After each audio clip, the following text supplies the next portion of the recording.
ভোগালী বিহু আহিছে, আমি সকলোৱে উদযাপন কাৰেংঘৰ বনোৱা হৈছে। লগতে আমি পিঠা পনা বনাই ইয়াতে আয়োজন কৰিম বুলি ভাবিছোঁ। ৰাইজে কেনেকুৱা বা কি কৰে আমি ভালদৰে কৰিছোঁ আৰু বিহু আয়োজন ভালে। সাজ পানী বনাইছোঁ, খাইছোঁ, পিঠা বনাইছোঁ। মই চাউল ধান লাই আজৰি কৰিছোঁ আৰু ভোগালী বিহু উপলক্ষে এতিয়া বৰ্তমান আমাৰ ইয়াত কাম কাজবিলাক চলি আছে।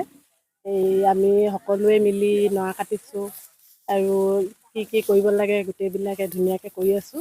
তাৰপাছত বিহু ধুনীয়া আয়োজন চলি আছে আৰু বৰ্তমান এতিয়া পিঠা পনা বনা হৈছে অলপ, আৰু যিমানটো পাৰোঁ আৰু সিমানটো চেষ্টা কৰি আছোঁ। আৰু গাহৰি থাকিব আৰু হাঁহ থাকিব, তাৰপাছত কুকুৰাও থাকিব।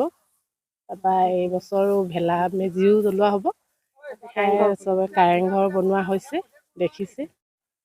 আমি পুৰণি পেলাই বাঢ়নি চুবুৰী যি উপৰিপুৰুষৰ যি পৰম্পৰা অনুসৰি অসমৰ কীৰ্তিচিহ্ন আকাৰত যি প্ৰত্যেক বছৰে আমি আয়োজন কৰি আহিছোঁ, ঠিক তেনেকৈ এইবাৰো আমি ৰংঘৰ কাৰেংঘৰ আকৃতিৰ যোগেদি আগন্তুক যি ভোগালী বিহুৰ উদযাপন কৰিবলৈ লৈছোঁ।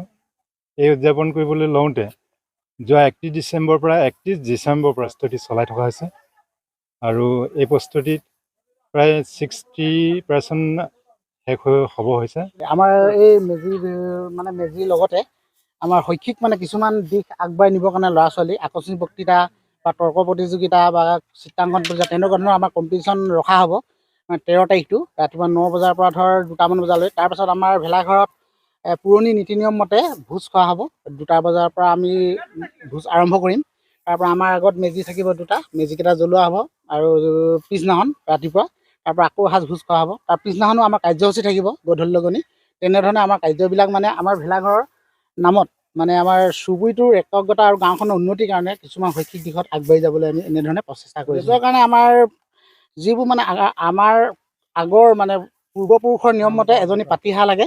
পাতিহাঁহৰ মতে সেইখন হাঁহ আমাৰ যিটো চব্জি বনাব এক্সট্ৰাকৈ আমি তেখেতসকলক আহ্বান কৰিম।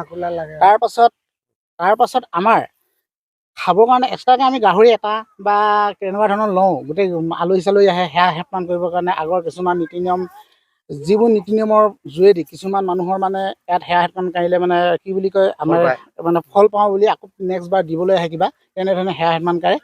আৰু তেনেধৰণে আমাৰ এই কাৰ্যসূচীবোৰ আগবাঢ়ি গৈ থাকে।